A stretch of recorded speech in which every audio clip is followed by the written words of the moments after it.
Hi ladies, so today what we're going to be doing is I'm going to be reading 8 Days, a story of Haiti, and what this is about a little boy named Junior who gets trapped under his house after an earthquake hits.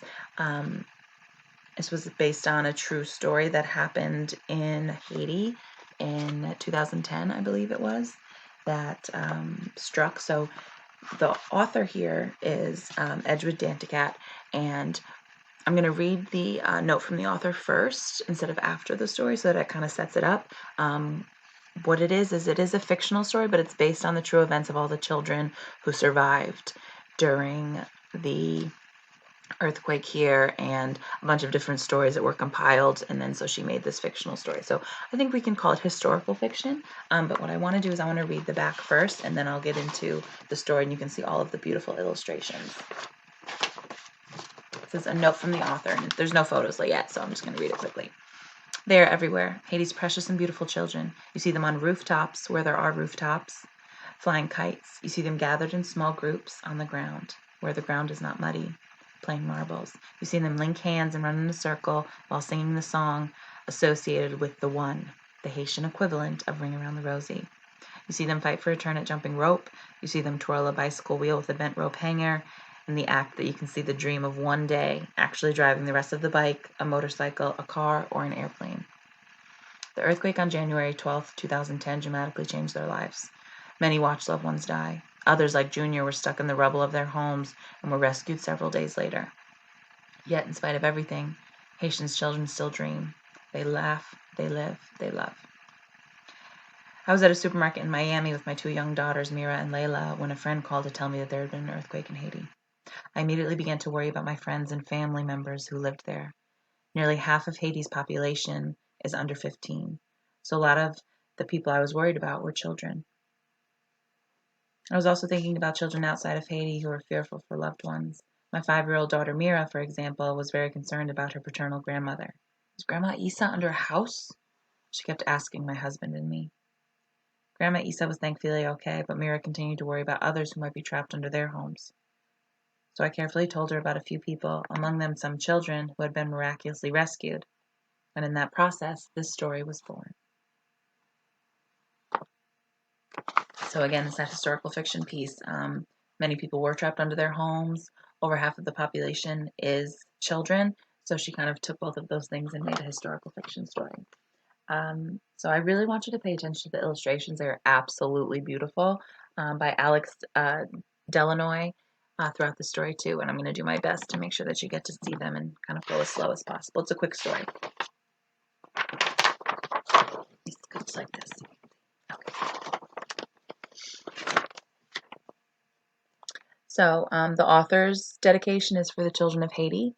And then the illustrator says, to all living in Haiti, I hope the illustrations of this book reflect the beauty of Haitian life before the earthquake and what is possible for the future.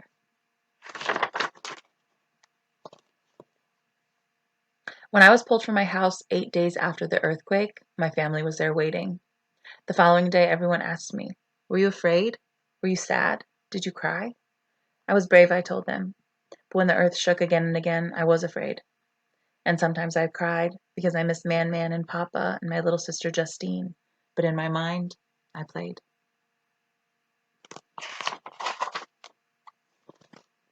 On the first day, I flew my kite, and my best friend Oscar, who was with me when my house fell, flew his kite too. It was a windy day, and our kites went high up into the sky. Later, Oscar and I started a game of marbles. We invited all the kids in the neighborhood to play with us. And it was the biggest game of marbles ever played in our neighborhood, in the entire country, and the entire world. On the second day, Oscar and I played hide and seek. We hid in the dark, dusty corners of the house, and not only did Man and Justine come looking for us, but Papa did too. And when they came close to finding us, Oscar and I popped up and yelled, "I'll arrive! Surprise!" On the morning of the third day, I teased Justine by pulling her pigtails. She ran into the house where Man was using bright red polish on her toenails. Man made us sit down, and she gave us some paper, and we made paintings with her toenail polish.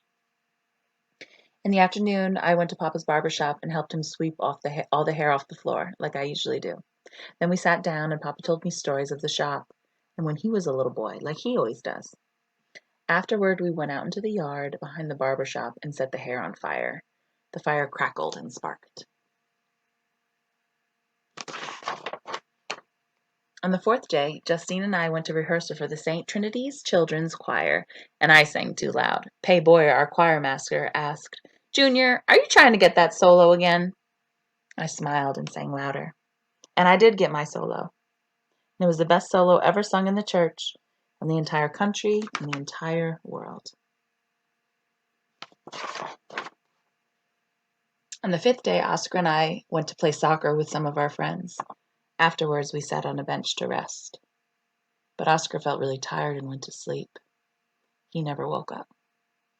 That was the day I cried. On the sixth day, I went to the countryside with my sister like we do every summer. A warm rain fell, and we went outside and jumped in all the puddles. We got soaking wet and muddy.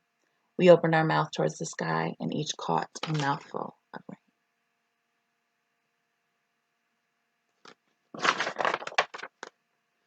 On the seventh day, Justine and I rode our bicycles around the statue of the conch blowing maroon on Champs de Mars Plaza across from the presidential palace.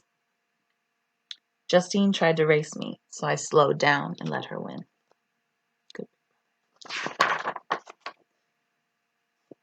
So this is the same that's on the back here too.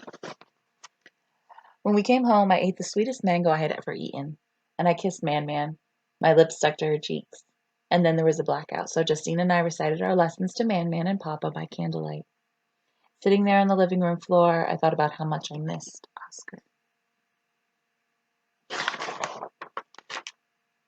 On the eighth day, when they finally found me, I was so happy because I could feel the hot sun on my skin and see the bright blue sky. I could see Man Man and Papa and Justine too. I tell you, I hugged them so tight, I thought I would never let go. So then it gets into that author's dedication, but I did that at the beginning to kind of set the story up. So what I want to point out is I want to do a couple clarifying things before we get into our questions. The way that Junior, survives is that he played in his mind, meaning that he imagined all of these different things that he used to do with his family and his friends. So the only real events that actually happen are here on this first page when he's getting interviewed by the reporters and they're telling him, I'm asking him these questions, were you afraid? Were you scared? And he responds that he was scared, but he played in his mind. Oscar was really trapped with him under the house. So on that fifth day, when they're pretending to play soccer, it says Oscar felt really tired and went to sleep and he never woke up, and that was the day I cried. So here as the reader, we infer that he did pass. Oscar does pass.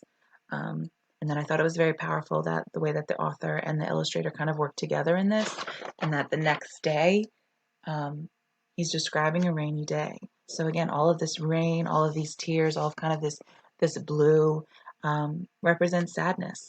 And I thought that was super powerful too, because this was the day after that his friend passed. And then the last real event that they have is that last page when he is reunited with his family, right? So here, and then also that is the same one that is on the front cover. Very, very powerful image.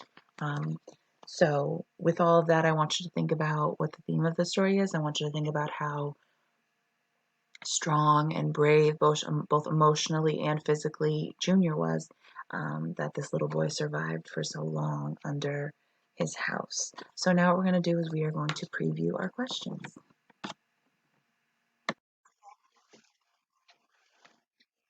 That we added in. This is 8 Days is normally a story that I read in class. Each of you have a copy of.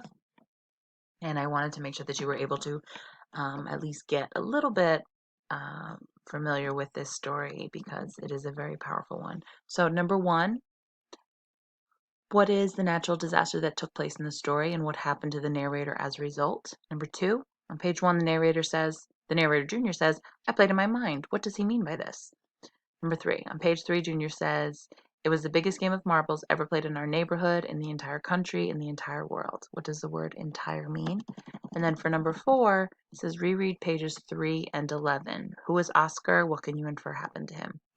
Okay, so now I want to take a peek at the Slate character analysis. So again, where it says character, you put junior. Where it says title, you'd put 8 days. And SLATE is an acronym for all of these things that we're going to identify about our main character, Junior. So the S stands for spoken words. And again, this is a story that is told in first person. Junior is our narrator. So what I want you to do is maybe just pull out some of the most powerful things that are said. Or if you want to focus on points where dialogue is introduced and he's having a conversation between another character, you can do that as well. Looks and appearance is probably the toughest one. They don't actually say. We are able to look at the illustrations and kind of see that for ourselves. But what I want you to do is I want you to think about he's been trapped under his house for 8 days. Okay, think about what his clothes may look like. Think about what his hair and his skin might look like. Okay, he's been trapped. There's debris and dirt probably everywhere. Also, too, I want you to think of the setting. He's native to Haiti, so he's Haitian.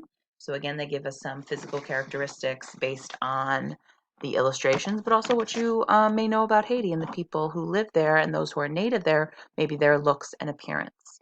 Actions, these are things that he does. So here might be a little bit different because remember we did this when we were reading Esperanza Rising and we were doing a slate analysis of Carmen. Here he's trapped under the house. He's not actually doing any of the things that he says he is, but him playing in his mind, he's pretending to. If you want to introduce that way, you know, he's flying a kite, he's playing marbles, he's teasing his sister, he's at the barbershop. All of those things can be included here in actions. So thoughts and emotions, yes, he's thinking about all these actions. So if you want to pull a couple of those from the above one, you can. He actually says, like, I thought about how much I missed Oscar, and I thought about this. And then his emotions, how he's feeling. Okay, maybe at the beginning of the story, the end of the story, and certain evidence that can support that. So the effect on others, again, this is an inference question here. I want you to think about his family members. I want you to think about Oscar, but then I want you to think about all of the readers of this story and the inspiration that Junior has given them. And then down here, you probably see all these lines, and you're like, saying, what are these lines down here? What I want you to do is I want you to do kind of a descriptive paragraph answering the question, who was Junior? So I'm going to show you mine in just a moment, but that's what these lines are for. Okay, you're just going to give me a little paragraph about Junior. So I'm going to show you mine for a little model that you can take a peek at. So let's look at that. Okay, ladies, so I'm going to go over my answers with you. Again, you're not copying. This is for extra credit. So this is not a mandatory assignment. So again, you do not have to get this done, but I don't know why you wouldn't, right? Get a little extra credit point. So let's take a peek here. So for number 1, I said the natural disaster that took place in the story was an earthquake in Haiti. The narrator Junior's house was destroyed and he was trapped under it for 8 days. The text states, when I was pulled from my house 8 days after the earthquake, my family was there waiting. On page 2, Junior says how his house fell.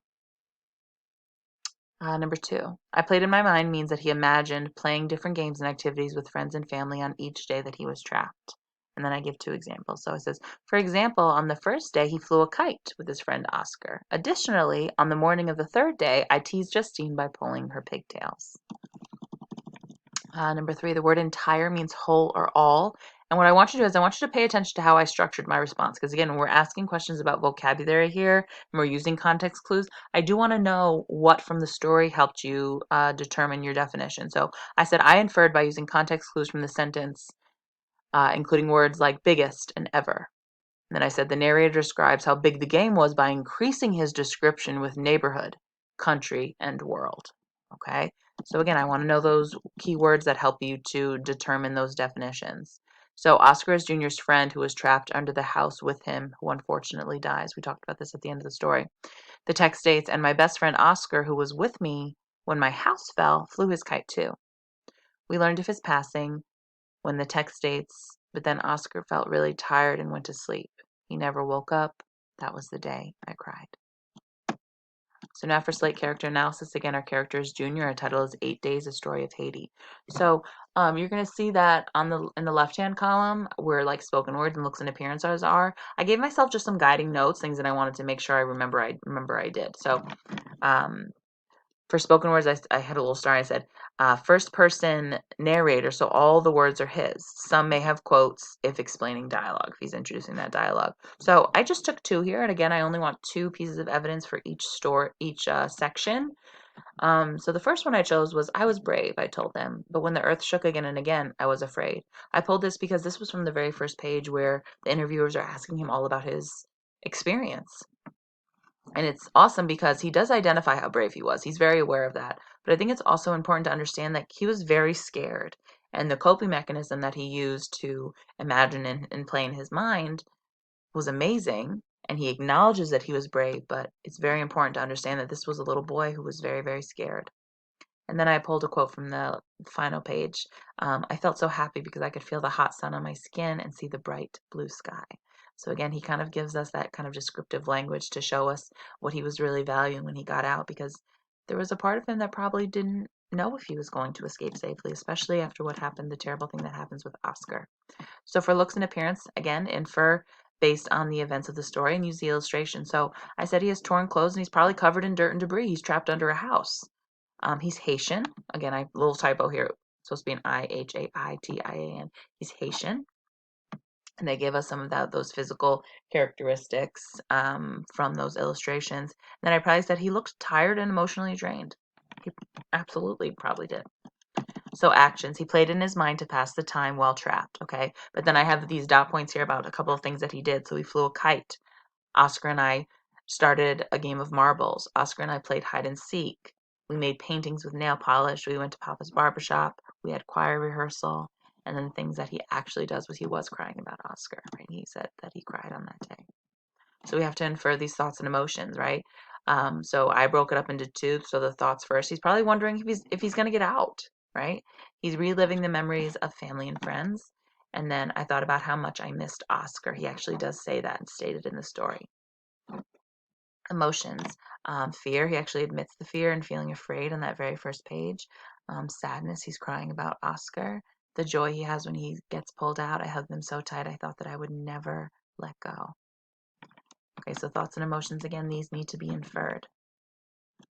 The effect on others. He helped Oscar survive for 5 days. So again, that's kind of a positive spin on an extremely negative situation that happens. But if we have that kind of positive light on that he did help him survive for 5 days, they helped each other survive for 5 days. Worry from his family, appreciation once he was found. And then readers learn about an inspirational story of a young boy who survived. Then we have this kind of power of imagination and creativity that really helped him survive. And I thought that was major.